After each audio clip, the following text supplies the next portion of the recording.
Good morning, good afternoon, good evening. You're listening to Outsized Returns. I'm your host, Samuel Austin Taylor, Sam T, Sir Sam T on all the social media channels. Today, we're discussing real estate on the show, and I have a seasoned veteran that's been in the real estate industry for over 30 years. He's the owner of Cashflow Bungalows, and I'm joined today by David Bonde, a real estate investor here in California, and we're going to discuss ADUs and pick his brain in regards to some manufactured homes and the differences between mobile home investing, manufactured home investing, and some other areas of real estate that people definitely should take advantage of and get more familiar with, because we think they can be more advantageous than just single family home real estate investing and fixing and flipping and things of that nature. So David, with that, welcome to the show. Thank you. Yeah. Thank you for inviting me. Yeah, absolutely. Now, we've met through a colleague of yours and a friend of yours. I was looking at some mobile home units here in Northern California, and she recommended that I reach out to you. And Faye Ann Silva. Yep, absolutely. Faye Ann, she's a realtor in the Bay Area. And we're colleagues. We work in the same office. Oh, I didn't know you guys worked in the same office. Well, same real estate office. Oh, okay. Gotcha. Understandable. So educate the audience on the difference between mobile homes and manufactured homes. You've kind of, given me a lesson on them, but I think that it would be beneficial for the audience members to kind of recognize the difference between the two. Well, there's a whole panoply of different types of housing that fall under the rubric of factory-built housing. Mm-hmm. There's panelized, there's kit-built homes, but the two primary ones we deal with here, particularly on the West Coast, are manufactured and modular. Mm-hmm. And it's more common to find manufactured on the West Coast. And so I'm going to discuss everybody knows probably has an idea what panelized is. The product arrives at the job site in panels. They're picked up and they're set in place. Once they're set in place, you finish the interior. Now, because there may be some members that are listening that are unfamiliar with panelized homes. These are homes that are essentially already built, and you just put the finishing touches on them that are already assembled. The wall panels, they're called panelized because they ride to the site on a flatbed truck, and they pick the panels up, and you set the panels in place. And then in most cases, you have to build the entire interior. Okay. Interior walls, kitchens, bathrooms, floor coverings, windows, everything. Okay, understandable. And I'm not really going to discuss that today because they do some, but it's really not that common out here, and particularly on the West Coast. I would like to just really discuss the primary two types, manufactured and modular. And I'm going to discuss the difference between modular and manufactured only as an introduction to concentrate more on manufactured, because that's primarily what I deal with.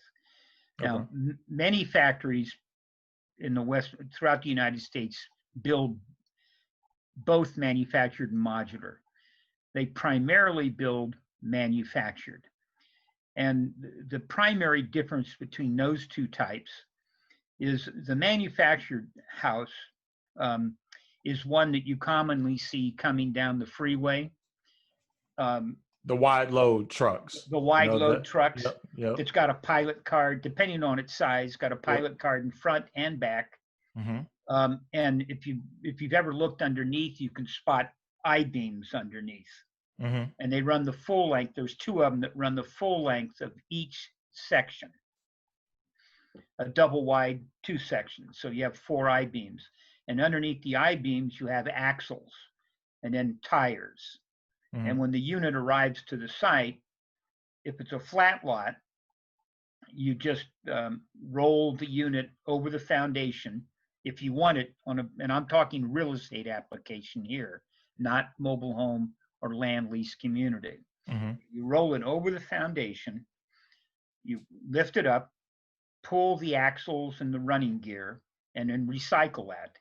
And then you build, typically you've already done your foundation 3 walls, and then you build the front wall, and you set the unit down on the foundation, and you have piers that are underneath the I-beams. And that's the primary load-bearing element of this. A modular home, very similar in almost all respects. The materials are the same, the construction is virtually the same, except modulars do not have that I-beam system underneath, nor the running gear. And they have to come on a lowboy truck. And even if it's a single-story home, you need a crane in place to pick it up and set it in place. Mm-hmm.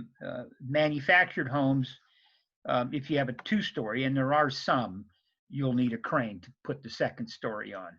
Oh, wow. But otherwise, the manufactured and modular are very similar. The modular is generally more expensive, almost always. Mm-hmm. And the primary reason is the modular has to meet the rules and regulations of the local building jurisdiction, be it a city or a county. And again, I'm primarily talking about California because that's primarily where I deal. Mm-hmm. The manufactured house, the beauty of it, it's built to a federal preemptive building code. There are basically four or five different zones in the United States, and where the code is slightly different. And that depends upon, like down in the Midwest and South for wind load factors, in California for earthquake, in the Northwest and Northeast, maybe snow loads, right? And up near the Canadian border in the Midwest, snow loads. But otherwise, the units are very, very similar. Now, you also have within the manufactured side of it, you have the more affordable units that might go into a mobile home park, or as we call them today, a land lease community. Mm-hmm. And they might not quite have the amenities or a lot of the other structural elements of a manufactured home. California has a reputation for building some of the best manufactured homes out there. Mm-hmm. There are some builders that build just amazing units. We built that house in Crockett that I think I showed you, a two-story manufactured home, 2,006 square feet, 4-bedroom, 2.5 bath. I had contractors through that house, and they could not. I had to tell them it was manufactured. Yeah. So the what would be the difference between the cost savings of manufactured homes versus the same size of a single family home? And I think what I want to draw attention to is if an audience member is considering placing a garage apartment in their backyard because they have the space, why should they consider a unit like this? I think there's a definite savings, and on average, probably on construction costs, probably 20-25% maybe. Okay. I mean, and then again, it depends where you are. I mean, I'm in the San Francisco Bay Area. Yep. And if you're looking to build, most of the contractors that I talk to and most of the contractors you'll meet, to build something that's a fairly decent home or ADU or whatever, you're going to be spending about $350 a square foot. Yep. If you get into the Central Valley or up in the mountains, you're likely to come across some contractors and builders up there that can build for less than that. Now, is that $300 a square foot to build the ADU, the accessory dwelling unit? Okay, well, understand. Yeah, $350, and that's that also may not cover all permit fees and entitlements. Right. Okay. Understandable. Yeah, and that's I mean the going rate. I posted a article not too long ago on our social media channels that just outlines the rents from Emeryville, San Jose, kind of all every city in the San Francisco Bay Area. And I tell people all the time that average rents are anywhere from $400 to as high as even $700-800 a square foot out here. So to have like a rental unit, 300 is not bad at all. Well, no, that's to build. Yeah. Right. I mean, if you look in San Francisco, they're talking, and these are high-rise buildings too, but with all the permits and fees and everything, they're talking about $1 million to build one affordable housing unit. Yeah. I mean, that's just a beggar's belief. Right. I also, as I say, with manufactured modular, I like the smaller, 1 to 4 unit properties, because in a real estate, and once you put a manufactured home on a permanent foundation on fee simple property, it becomes real estate, just like any other real estate. And it should finance the same, particularly if it's owner occupied. If you're building as an investment property, the lenders are out there. I've been able to find a few, but they come in and out of the market, but they're there. Yeah. So talk to us a little bit about Cashflow Bungalows and some of the units you guys sell, and a little bit about what you do as an organization. Well, Cashflow Bungalows is one aspect of our business, and that primarily revolves around developing ADUs, accessory dwelling units, in your backyard. And the law for ADUs originally came out about 25, 30 years ago. It was called the Chacon Bill out of Sacramento, California. And at that time, it was a great law, but each city, county, or building jurisdiction was allowed to have its own implementation ordinance.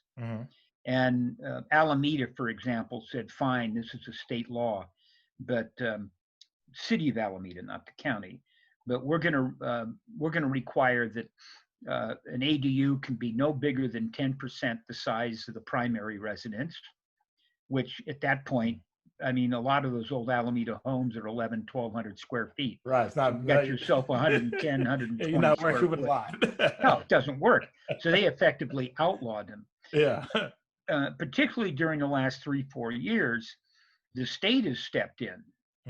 And the state assembly and the state senate, and they've strengthened that law, much to the benefit of people developing and people who wish to build or get an ADU in their backyard. One of my favorite sayings is, put your backyard to work for you. Yeah. Because but the laws now, including one that's before the state assembly or senate right now, is pushing to do away with single family residential zoning. There's a lot of pushback, and I can understand that, but that's another whole issue. But in many communities, particularly in Alameda, Contra Costa County, depending upon the size of your primary lot, let's take single family residential. Yep. You have a mom and dad are living in a resident that they, a house that they may have purchased back 30 years ago. This was like 1970 or something. Okay. 4 or 5 bedroom house.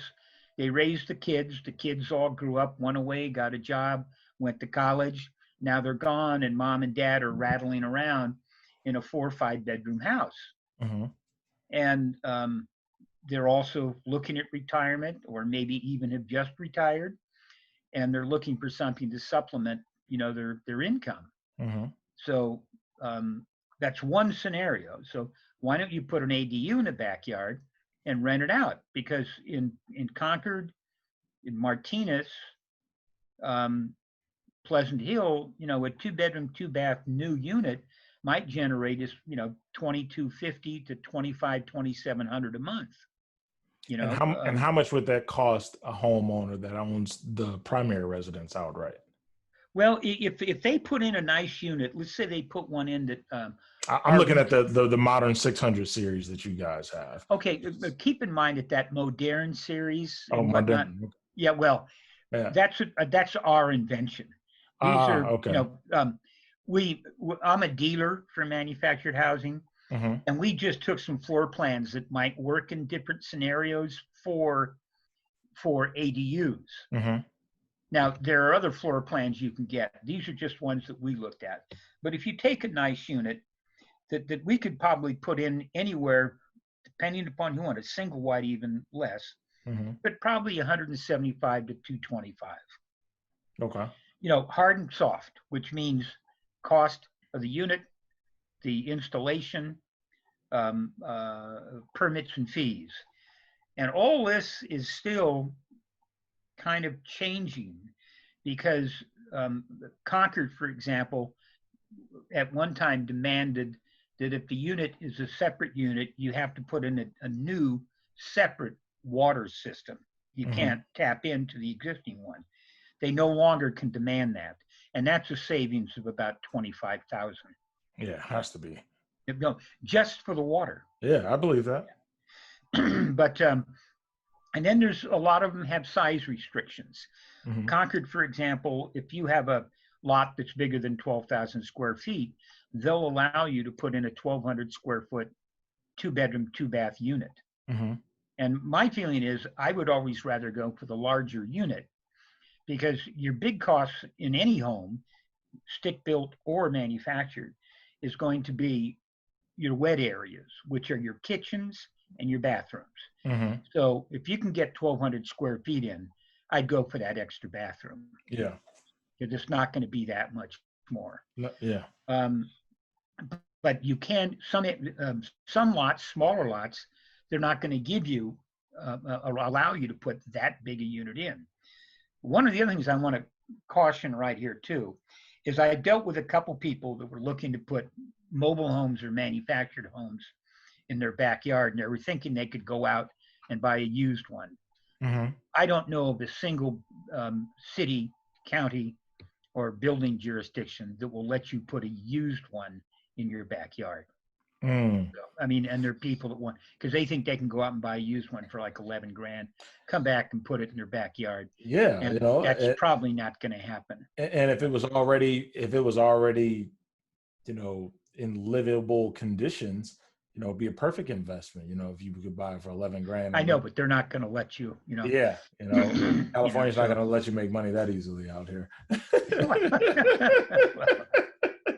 But the thing is, even at the figure I was quoting you at, that at today's rate, and they're actually a little bit less than when I first calculated this, your principal interest, taxes, and insurance would probably cost you $1,250, $1,300 a month. So you're looking, if you can get 22 to 27, you're looking at quite a significant cash flow. Plus, you own the asset. Right. The one of the other scenarios here too, you put it in the backyard to provide income for mom and dad. Well, when this is done, mom and dad might go out in the backyard and look at this thing and go, whoa, why don't we move in there and rent the big house up front, from which they can get a lot more money. The other scenario is they have kids that are graduating. They haven't got, they can't afford rent in the city, or they haven't got a job yet. So now you have a place for them to live, or they have parents, elderly parents, and put them in, they can live in the backyard, and you've got a babysitter in place for the grandkids. So it works for everybody. And then when they move out, you have a rental unit. Right. Plus, what's happened in the last couple of years too, is initially most of the cities and counties that were allowing accessory dwelling units were demanding, including Walnut Creek, Concord, and others, that one of the units, the primary residence or the accessory dwelling unit, be occupied by the owner of the property, either the ADU or the primary resident. That's no longer. So you can have it as a rental property. Matter of fact, if you owned a single family rental property, you can put an ADU in the backyard. So what would be the three things that somebody would consider or needs to consider when evaluating this for a cash flow opportunity?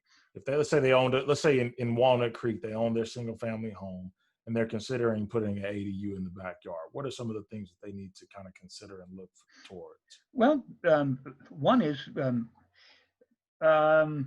well, there's always cost. But if they have a property in Walnut Creek, but the thing is, but One is you want to look at access to the property. Mm-hmm. I mean, the flat lots are easier to build on. Hillsides, you get into foundations, you might have to get into a soils test, Mm-hmm. which can get costly, and you need access. I mean, it's always nice if you have this single family home on a large lot.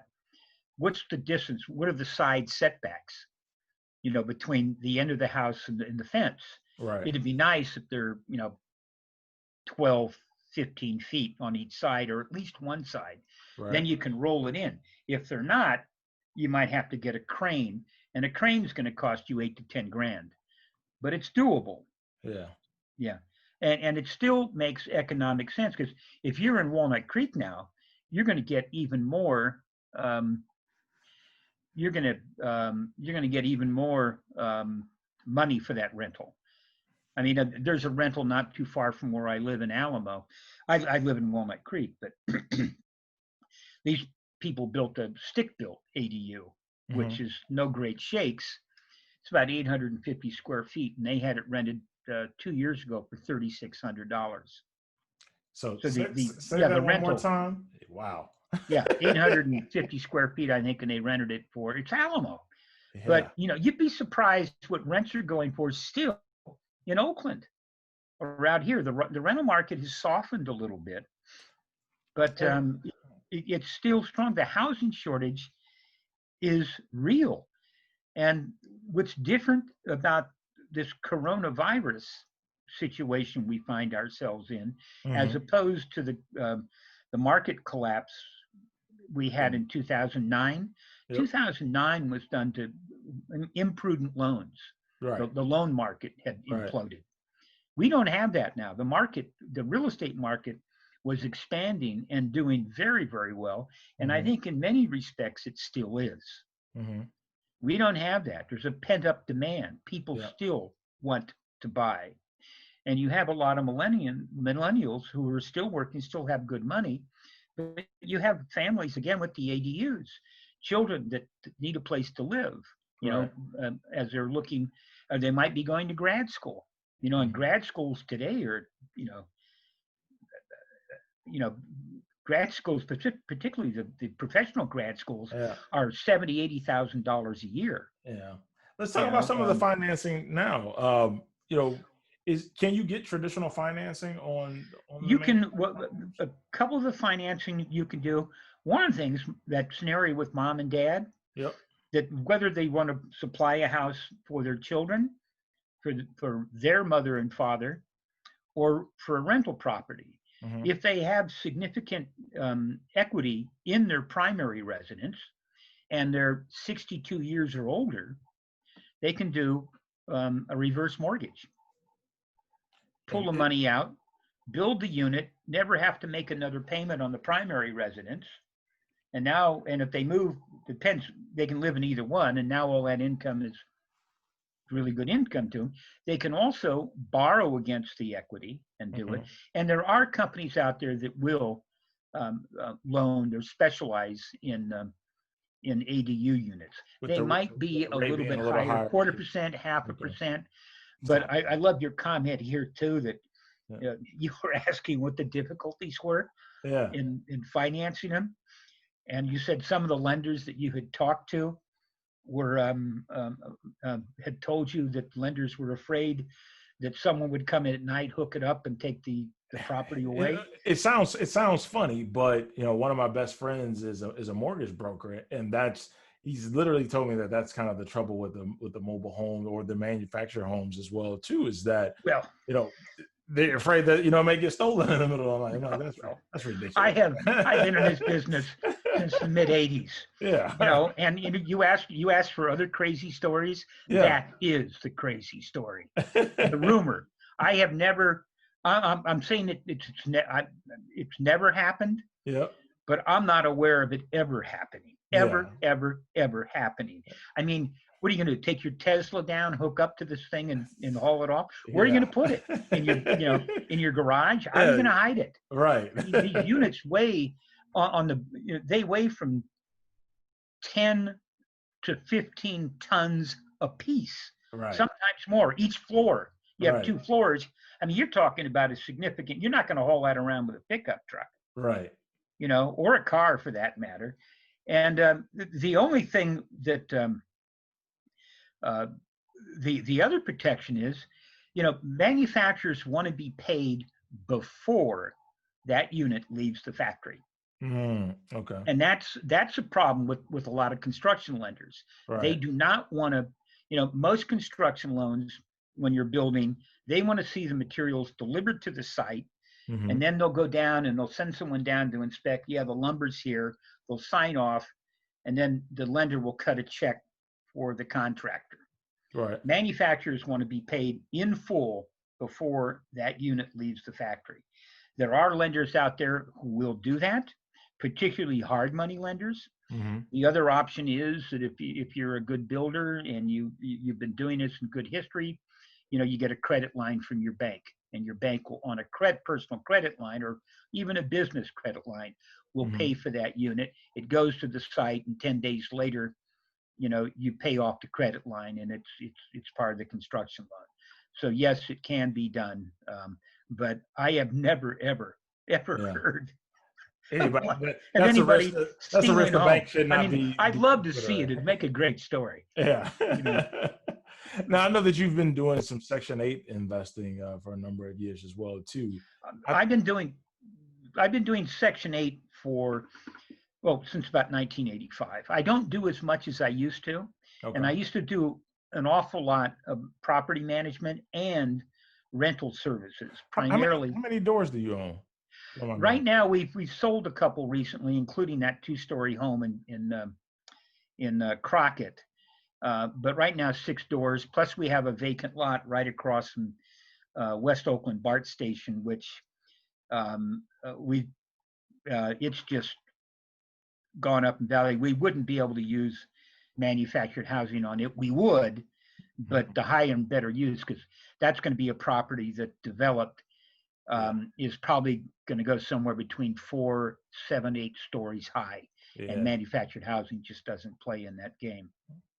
It's a good apartment opportunity for you, or a mix. It's commercial downstairs, retail downstairs, and above it. We would either joint venture or sell it, because one, I don't have the experience in building that kind of property, but I've been approached by not several, but a few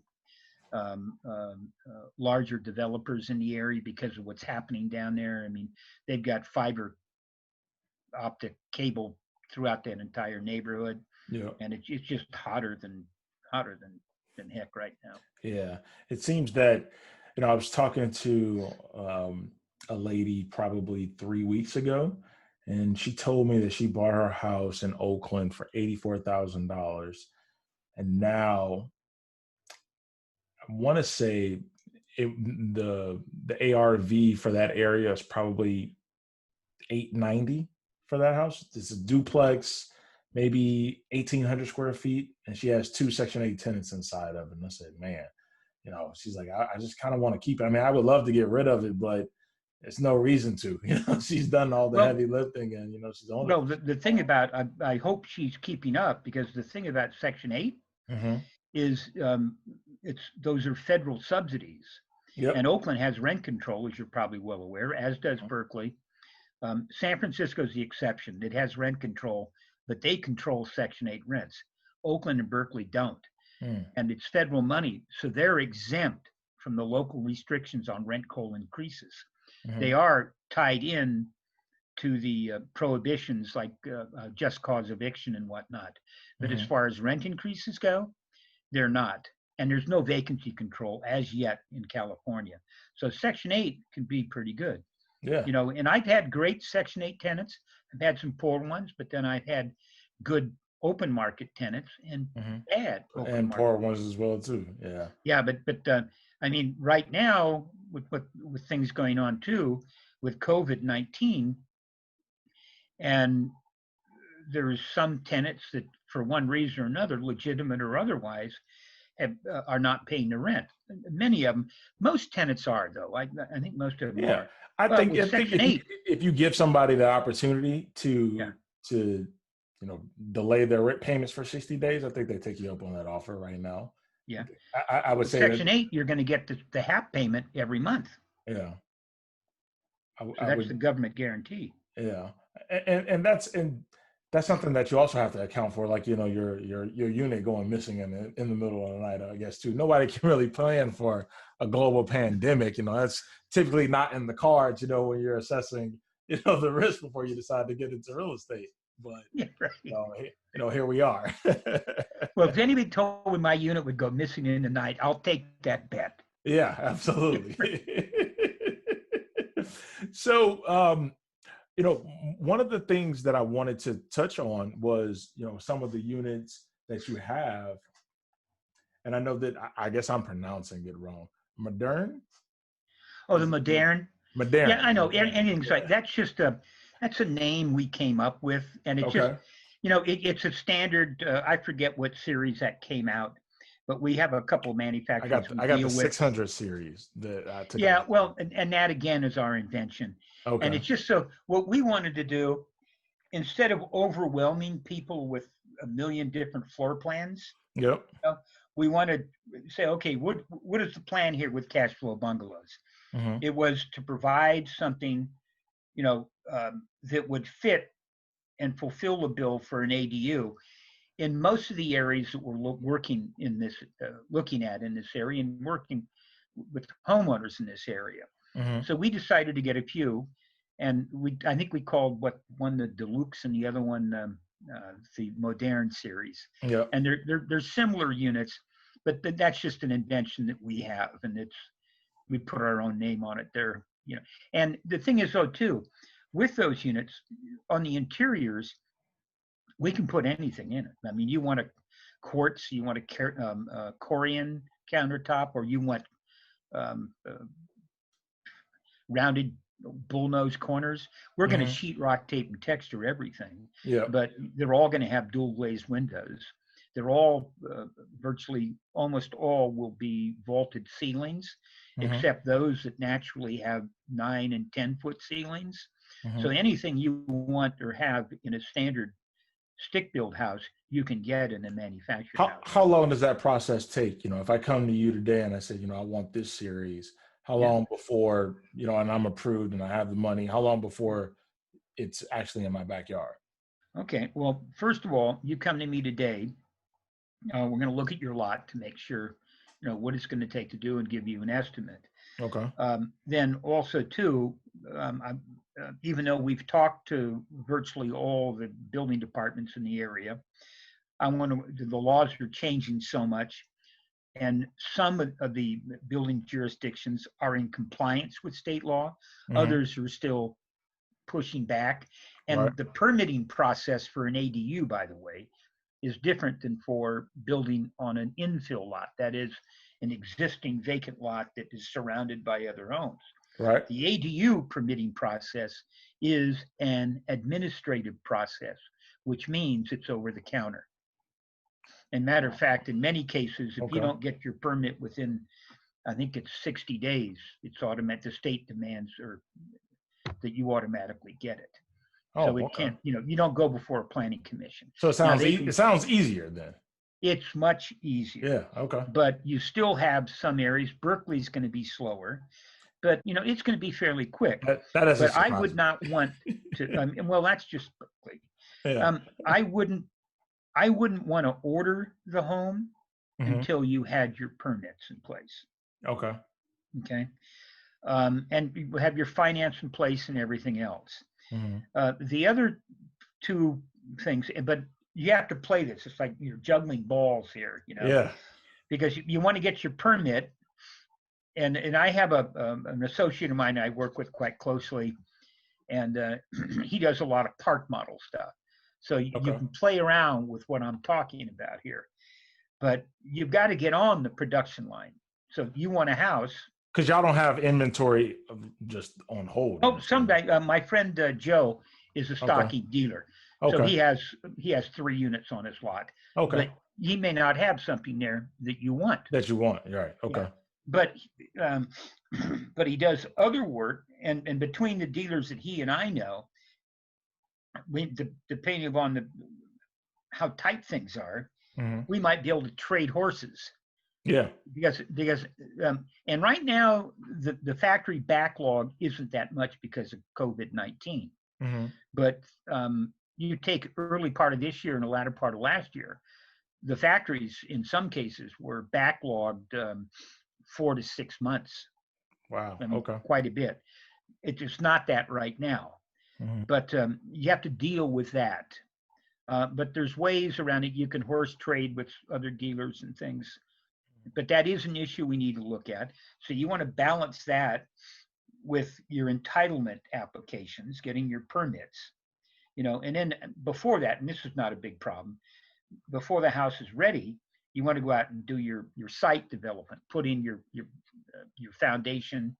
You want to put in your water, your electrical, and Right. stump everything so it's in place when the unit arrives. Right. The other thing is that the the thing is, you asked about how long does it take. Mm-hmm. Once you hit that production line, that house is built in 7 to 10 days. I like that. And yeah, and then boom. And once it's done, the factory wants it picked up. I mean, Yeah. come and get your home right now, because they haven't got a lot of capacity out in the yard to store these things. And then once you get it, in mostly on a double wide, but some of these ADUs might even be a single wide, like this new Rainier series that Skyline has. I don't know if I can hold this up and if you can see it. Oh yeah, I can see it. Yep. Yeah. Yeah, those look Well, nice. that Urban-Air is a single wide, and that comes and that's a really neat home. And how That's much is that? How much is that one? I've got to get pricing on it. Okay. But this can be dressed up. I mean, if you're going to put it as a rental on a lot you own in Richmond or Oakland, Mm-hmm. you're probably not going to trick it out as you would if you're putting in your backyard Right. in Allen or Danville. Right. And a lot of developers and builders, that's where they make their money. They make their money on the upgrades. Mm-hmm. So I mean, you could really, really trick one of these units out.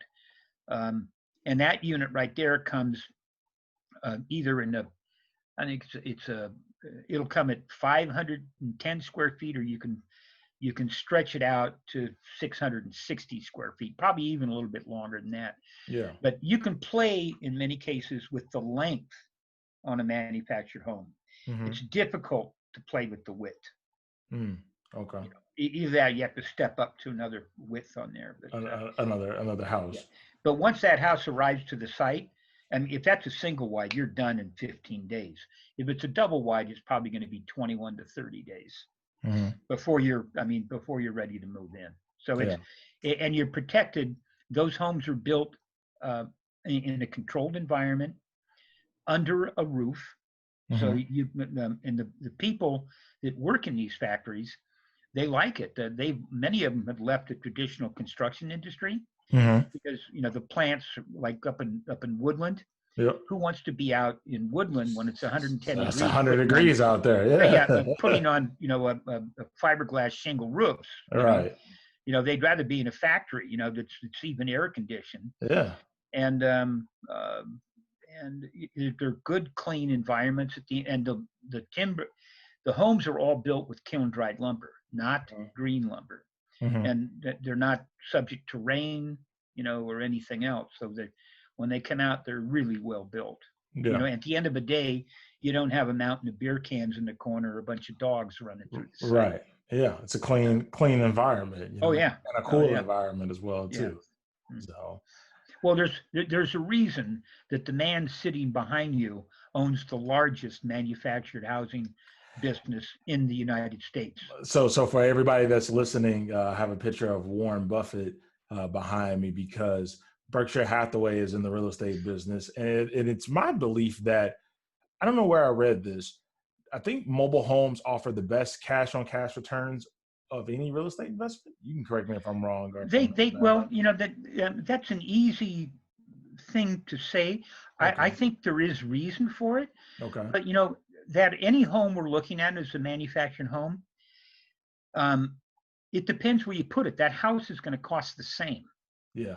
I mean, as I mentioned earlier, you can go in the Central Valley or up in the mountains and probably get it built cheaper. But if I were going to put a manufactured home up in the mountains Mm-hmm. or in the Bay Area, the house is going to cost me the same. Yep. My permits and fees might differ, although today not that much. Right. But you The want to rent hit is that gonna be, sweet spot, yeah. Where you can get that land, hopefully pick up a water meter. Mm-hmm. But they are an excellent investment. And I've had people over the years say, I don't want to buy a manufactured home because they don't last. Mm-hmm. Well, the rental units that my business partner and I have in Oakland, we built over 30 years ago, and they're still kicking out the cash. Yeah. Just a cash And cow.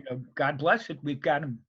We have one paid for and two others with really tiny mortgages. Yeah. And we don't, we're we're getting a little bit older, Yeah. and we like that we don't want to take any big chances like Yeah. we used to when we were younger. Yeah. Understandable. Your risk tolerance is a little lower these days. Yeah. Well, we know what risk is. Yes. Well, hey, David, where can people find you if they want to get in touch with you, ask you any questions, or, Well, I'd be happy to share.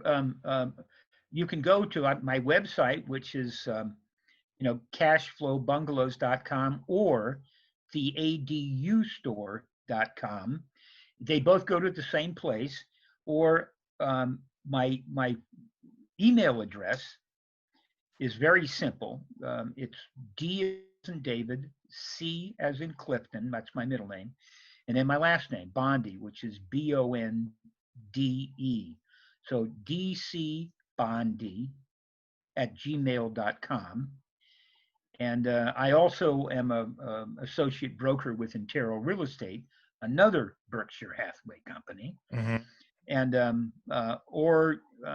my phone number is area code 510-663-1924. Okay, awesome. Yeah. Well, we thank you for joining the show, educating us on the ADUs and the manufactured home market here in the Bay Area. We'll have to get you back on the show, at a later date. And you and I haven't had a chance to grab a cup of coffee or a beer, just because things have been so crazy. But I look forward to meeting you in person. So do I. And keep in mind, I'm an evangelist for manufactured housing.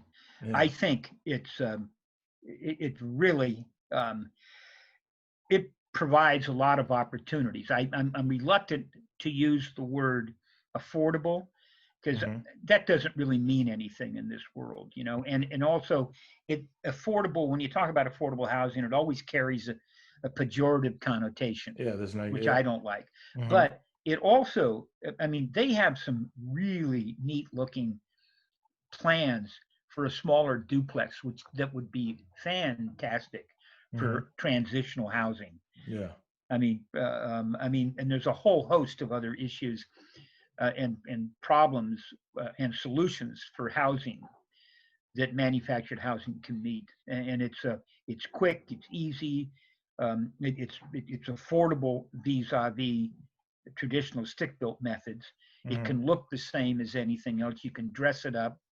And you can't even tell on the outside. Well, I've had contractors go through and they can't. But the thing about it is, manufacturers have really understood how to deal with interior spaces. There's no wasted space in a manufactured home. Yeah. But even on the outside, where they drop the ball on occasion, this is what we did with Crockett when we built Crockett. We hired an architect, and for very little money, we gave the house a craftsman style look. Created a front porch across the entire front of the house with the board and bat, the elephantines, the whole bit. The neighbors where we built that think it's the nicest house in the neighborhood. Yeah. But for very little money, you can dress it up. Yeah, I believe that. Yeah. Well, thank you again for the time, and thank you all for listening to Outsized Returns. We'll see you next time. Bye-bye. Thank you very much.